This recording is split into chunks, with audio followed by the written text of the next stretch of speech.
Good morning. This is Cecil and Blues. Thank you for joining me for another episode of Darkest Dungeon.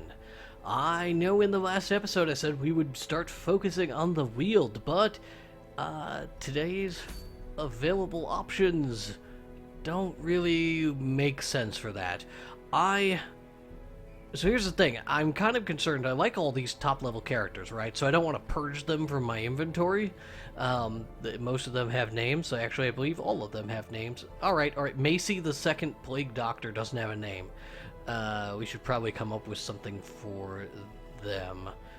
And then we've got Renaud, who's not one of my friends, but he was our original Crusader, so we'll keep him. I don't want these guys to leave my inventory, but if too many of them hit level 5, they won't be able to fight bosses for us. So I'm kind of saving these level 3 and level 4 guys to fight bosses for us, and then that means that I have to use these low-level guys, who maybe are a little bit more disposable, and sorry, Leaf, I didn't mean to call you disposable specifically. You just happen to be on the screen. You'll actually become one of the top units. You're our only Houndmaster, and you do an amazing job in a lot of these boss fights. So definitely want to get you up there. But like even Decree and Sealy are kind of disposable. Bonvalet, not as disposable. Suishu we still have, but like Suishu will probably hit level 5 when she faces her next boss, and then we don't have a Vestal. Shiro may be able to fight 2 bosses if we're lucky. Depending on how things roll out, we have to move some people up there to take those places, but we are going to have to create some disposable units. For now, we're going to go into the ruins on this medium mission with this team of low-level characters who is, as far as I'm concerned, 100% disposable. Although I do kind of like the idea of having an extra bounty hunter to make a marking party for some of these boss fights that are maybe valuable to focus damage. So we'll take a full stack of food. Maybe that's a little overkill since we do have a Vestal with us. Lots of diseases in this party. We're going to take 3 shovels, I think, and the Weald tends to eat torches pretty heavily. So I'm going to take 2 full stacks of those, 1 key, and 1 bandage. I think I like that. Maybe we can, trade that bandage in for a tree. But we'll see. And I think this is good enough for us. Whoops, I backed up. God damn it. Alright. 1 bandage, 1 key, 3 shovels, 2 full sets of torches, and 2 full sets of food. And I'm done. Alright. Embark. So, I probably should have mentioned this in our last episode, but I am now down to 1 episode a day of Darkest Dungeon, and that's going to continue for quite some time. I expect to be playing Darkest Dungeon for, until I beat New Game Plus, and I think that's quite a ways away from where we're at right now. I don't think I have the skill to get through the game in New Game Plus currently. Man, I just realized the Jester was a terrible choice for the ruins. But yeah, I don't think I really have the skill, because in order to defeat New Game Plus, you have a limited number of weeks. You have to complete it in less than 40 weeks or something like that. Otherwise, the game kind of comes to a halt. And maybe I should have healed our bounty hunter. We will go for a kill and get it. The reason that we are down to 1 episode a day is we are playing XCOM 2, which released on Friday, and I am going to be playing that pretty consistently for the next 10 days. We're going to do 2 episodes a day of that, and then after that initial rush of content, in the same way, we're going to drop down to a single episode a day of that. But if you're enjoying watching these Let's Plays, then I would ask that you maybe check out my XCOM play as well, and see if you dig that. It's a different type of game. It's a straight strategy, and it's turn-based. This is turn-based as well, but in a different way. And it's a huge step forward to the XCOM formula that was introduced in XCOM Enemy Unknown and refined in Enemy Within. And I'm really looking forward to having a chance to play it. And I say this the day before release because I am recording a bit ahead of time so that I can focus on playing that when it releases. And we will absolutely still be playing Darkest Dungeon in the coming weeks and months. And, you know, I'm not a fool. I can see what my view counts are. I realize that it's not the best monetary income on my channel, but it gives me a great chance to play this game, and I love it. So it keeps me focused. Maybe if I wasn't doing the Let's Play series, I would maybe focus too hard on XCOM, and then I might not check out or finish this game. Hopefully it'll keep me focused. I am certainly glad we brought a key here. Oh, yes. That is fantastic. All right. Well, what do we have to do here anyway? Complete 100% of room battles. Well, we'll definitely be doing that. I am slightly tempted to let our torches burn out, but since I brought so many of them, and since we have so much money already from this adventure, I don't see why I should be pushing too hard to get the loot jammed up. Okay, I don't like these books. I don't like the option that they bring. Alright, well, with a humanoid enemy there, I could use Slice Off. He actually has weak bleed resist, so that's nice to have a target there in the ruins that I can bleed. I suppose there might be some enemies, animal-based enemies that we can still worry about. Should I finish it off? Guaranteed kill, where this is a possible guaranteed kill? It's a fast enemy, and it dodged anyway, so that sucks. A dizzying blow to body. A hard hit gives our Vestal something to do this turn. Oh, she's spoiled for choice. I'm gonna use Hugh. Man, that freaking madman is a madman when it comes to dodging. Good heal from the Vestal. I have invested some money into these characters, so it's gonna kind of be sad to just, like, dismiss them from our roster when they get too high level to run these low level dungeons. We might keep our Jester. I don't know, maybe we'll keep everything. Maybe there's value to be had here, but eventually I'm gonna have to start purging our roster so that we can continue to do low level content. And we'll do a Slice Off on the Madman. Stay focused here and keep fighting. Faint hope blossoms.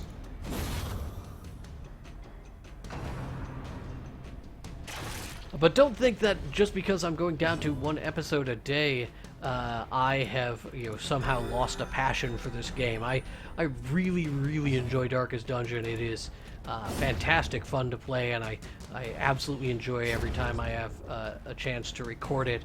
I have stopped having time to play my off-camera playthrough. I'm significantly further now into this campaign than I am anywhere close to, like, we're closing in on week 40, I think, for this playthrough, and my off-camera is only like around week 20. So it's definitely a sign. You know, the playthrough, the Let's Play, keeps me focused, gives me a reason to keep playing it.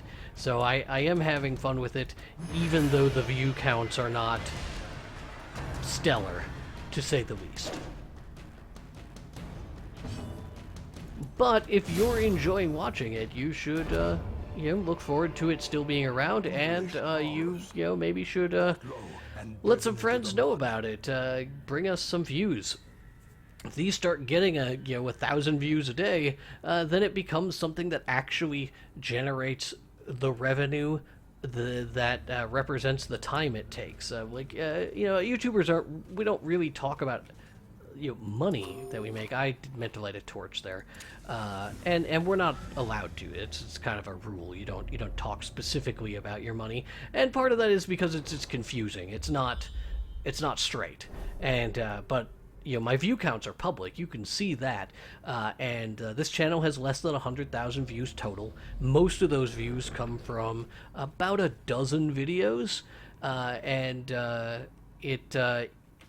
what I can say is that for about every 1,000 to 2,000 views, you can consider that to be an hour's wage. Like that's like, consider that your hourly wage, and it's not a good hourly wage in comparison to what you could make doing a traditional job. But the hope is that you get more than 1,000 views on a video.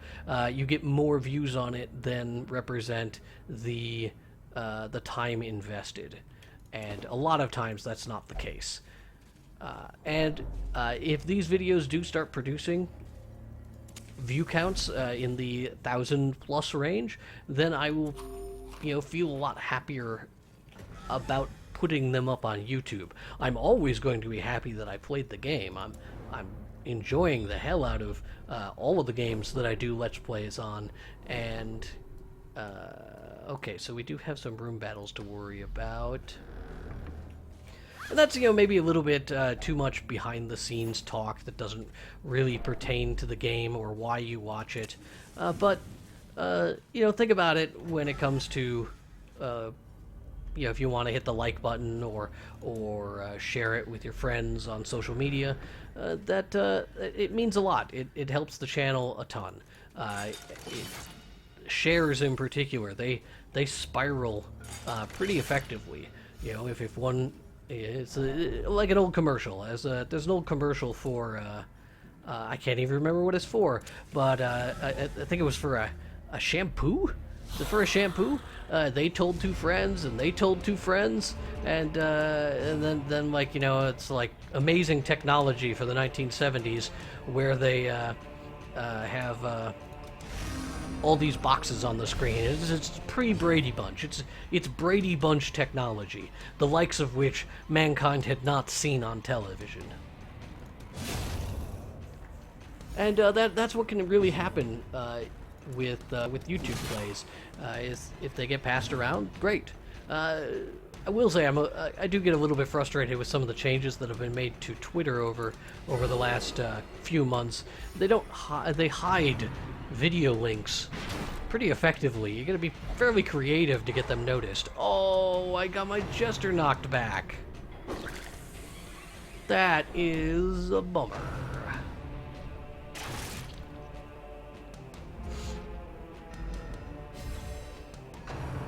I would like to start doing some more challenging playthroughs in Darkest Dungeon going forward. Maybe more dark runs, which I haven't done, I don't think, any of on camera. I have done a couple on my my off-camera play. In fact, the music that you hear in my boss guide... Did I already say this? I can't remember if I said this in my last episode or if I was explaining it to my roommates, but the music that you hear during the Let's use Slice Off. During the boss guide is the Darkness exploration music, and I recorded that while playing on my off-camera play save file, and it was a lot more challenging. You get a ton more stress when you play that way, and I don't know for certain how much extra loot you really get, but it definitely ramps up the difficulty. It makes the game a lot more challenging, which in itself is kind of a blessing. Right now, I'm not really being challenged. I'm making some bad decisions as we cut down these enemies, but this isn't hard. I'm not worried that these guys are going to possibly die or really anything at all. There is almost no way that anything present in the ruins level 1 could present even a remote challenge to our team. To really any team. Like, this team's got some upgrades, and well, you know, if I continue misclicking and playing too savagely, this fight could take a while. At least he can't... Oh, I can't even hit him. Alright, well, we'll use our debuff. And maybe we'll focus a little bit harder here.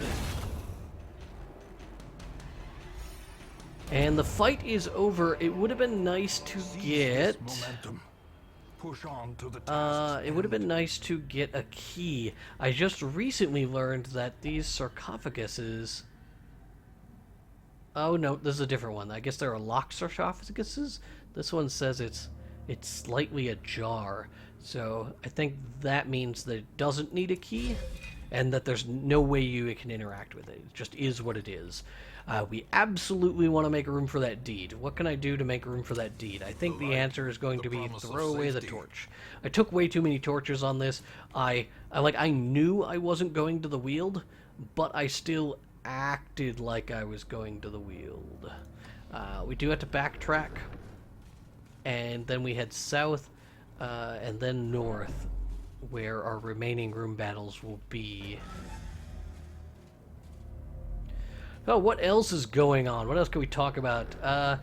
So, in addition to doing the Let's Plays and some guides this week, I haven't had any work outside of this to do this week, but it's not uncommon that I'm going to have other work to do, especially for these months. I'm trying to pick up some extra work, some stuff that is not production related. The contract work that I do mostly, that I've done for the last couple years, is in production. I work with a camera crew, and the work is fun and interesting, and it also is rewarding monetarily, but it's also not consistent. Some months I will be able to work 10 days and cover my expenses quite effectively, and other months I will work 1 day or 0 days, and that puts me in a rough spot. So I'm also picking up just some random temp work, and random temp work, it doesn't pay as well, and as a result is going to be quite a lot more time consuming, and that's why I have to focus a bit on getting a backlog created like I'm doing right now, and just kind of hanging out, chatting, and doing whatever I can. I don't know what effect it will have, and I kind of expected that. His debuff is terrible. Alright, don't use Finale more than once in a round, by the way. That was a terrible idea. Chop. So I'm going to be picking up some odd jobs here, and they're going to be time consuming. They're going to take me away from being able to record videos probably for several days at a time, and so I need to be prepared going in that could be a possibility. We might as well solo again. If we're gonna nerf ourselves, get some a buff, bonus speed. Yeah. All right. Well, again, like I'm not particularly worried. I've made some poor playing decisions here, and it's resulted in a ton of stress. But we do have a camping option, so I'll probably take that here. Remind yourself that overconfidence is a slow and insidious killer. Well, what should I do? I can ditch the 50 gold. I shouldn't ditch the jade, even though it's only worth 250. Let's go ahead and eat some food. We'll spread it out because we're going to camp. And I would like to camp in a way that I can... you know, I don't know if eating a lot of food at the camp is the best strategy. Because if we eat 8, and then we get the stress heal, it'll be good. But all right, let's not worry about that. 4 should be fine, and we will worry about it in the future. What can we do? Sanctuary can stop us from getting ambushed. And let's go ahead and every rose. And then we could reduce his stress by 25, which I think is going to be worthwhile here for the cost. What can we do to reduce the... let's encourage the jester. He's got a lot of stress. And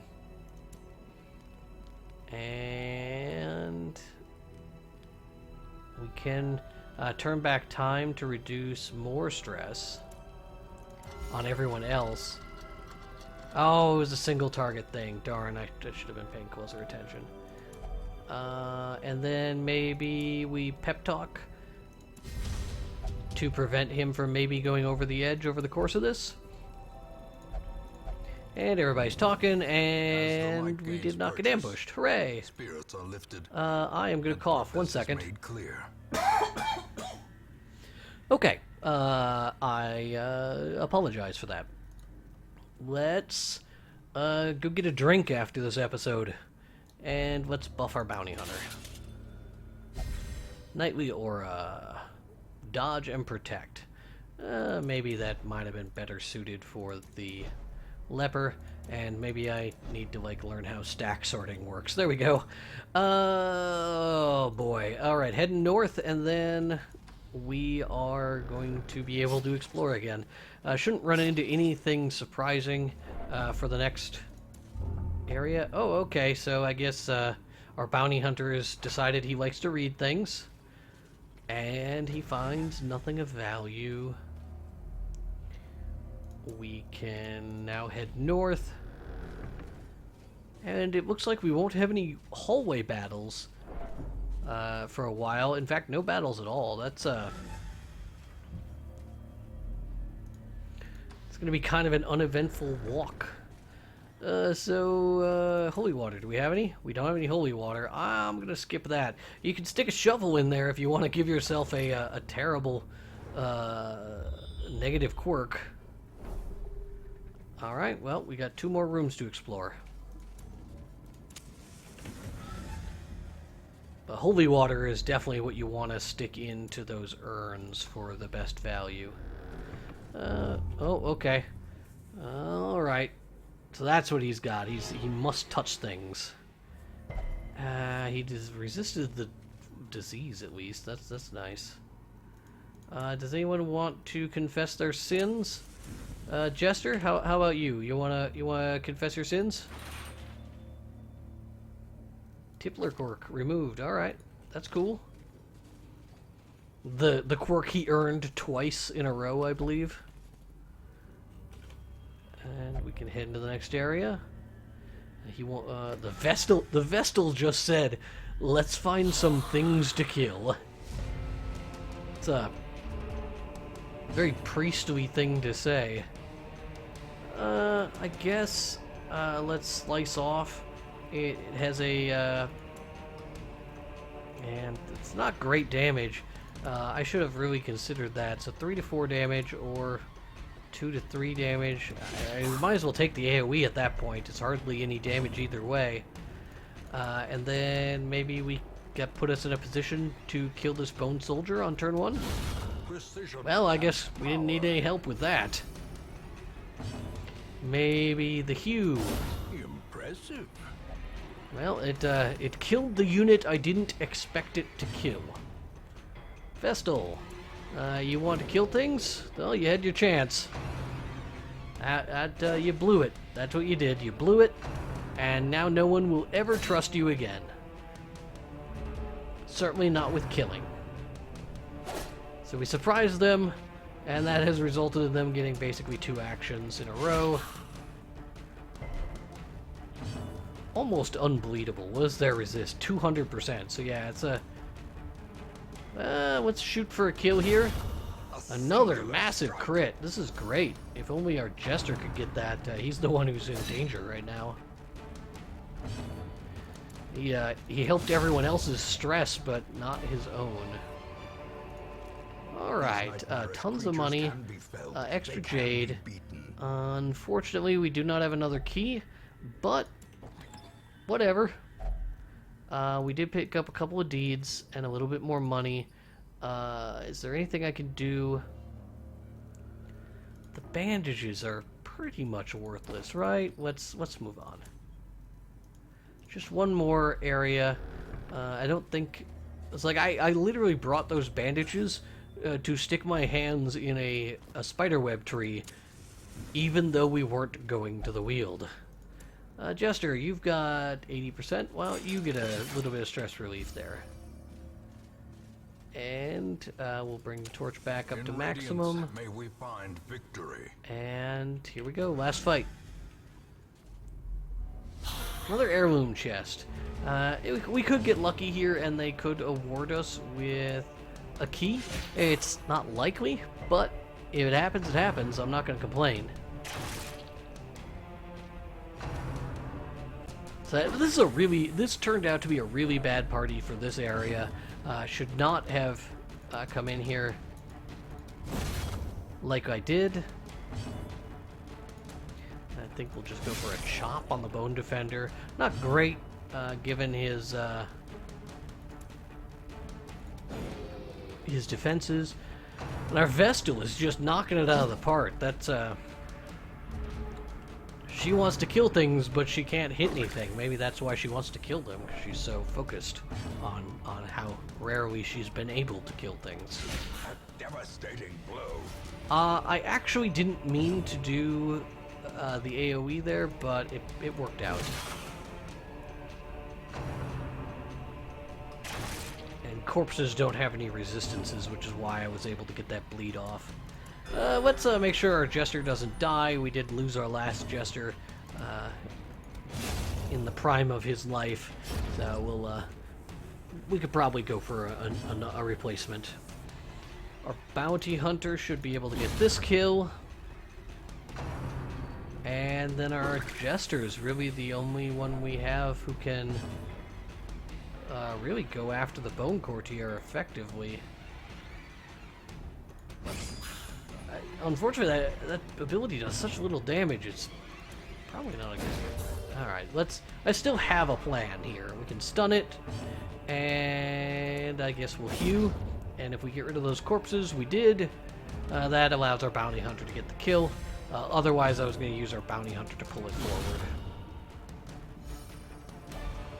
A fantastic kill. Alright. Holy water would have been useful in the past, but not in the present. And let's see if we can get anything out of this heirloom chest. We did not hit a trap, and we had space for both the heirlooms. So I'd say that worked out pretty efficiently for us. More bones returned to rest. Devils remanded to their abyss. Considering that the reason I wanted to go into the Weald was to get not portraits, but deeds. I'd say we did a pretty good job. I got 6 deeds from going here and 9 busts, which will allow us to upgrade our treatment centers, which is important, especially because our freaking, like, every soldier is just teeming with disease at this point. It was All my life I could feel an insistent was gnawing in the back of my scroll mind. down. It was a yearning, a thirst for discovery that Calville. could be neither numbed nor Okay. sated. Cured the worries and creeping cough, and J Prime cured the worries and hemophilia. That was a great success. Anything else happened? Nope, just our adventuring party leveled up to level 2. So no great things there. Look at this freaking Calville, you're basically worthless at this point. I think if we have a replacement Vestal, well, we don't have a replacement Vestal, but we do have an occultist. I'm thinking I might just throw this Vestal away. It's basically worthless at this point. It's covered in disease, lower accuracy, lower damage, lower speed, lower hit points, more lower accuracy, more lower crit. It can still heal, I suppose. Definitely when it hits level 3, I'm just going to throw it away. And yes, I am so callous that I'm just calling it it.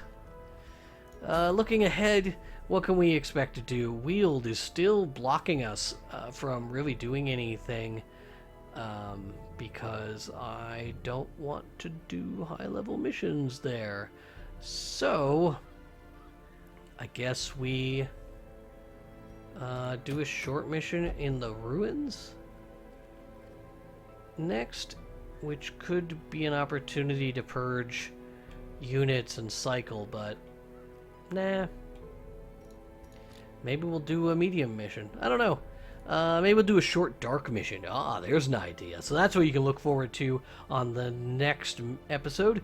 For now, thank you for tuning in. I hope you enjoyed it. If you did, hit the like button, subscribe to the channel, share it around, and we'll see you back here for tomorrow for another episode. Have a great day.